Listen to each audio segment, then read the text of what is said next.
राज्यघटना लिहिली। बरं, बाबासाहेबांनी जर का आपल्या देशाची राज्यघटना लिहिली नसती तर आपलं काय झालं असतं?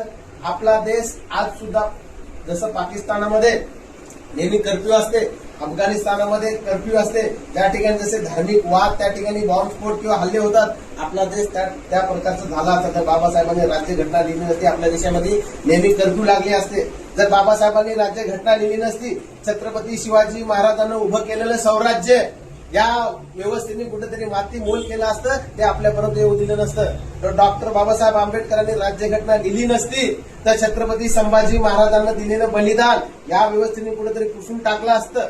जर डॉक्टर बाबासाहेब आंबेडकरांनी राज्यघटना लिहिली नसती तर राजश्री शाहू महाराजांना दिलेलं आरक्षण हे कुठेतरी संपवलं असतं। जर बाबासाहेब आंबेडकरांनी राज्यघटना लिहिली नसती तर महात्मा ज्योतिराव फुलेंनी, सावित्रीबाईंनी जो शिक्षण या ठिकाणी उभं केलेलं आहे हे कुठेतरी संपवलं असतं। जर बाबासाहेबांनी राज्यघटना लिहिली नसती तर आज आपण या ठिकाणी जे उपस्थित आहोत, कोणी व्यवसाय करतो, नोकरी करतो, ते या ठिकाणी आपली वेगळी परिस्थिती असती बांधवांनो। म्हणून जर कोणी म्हणत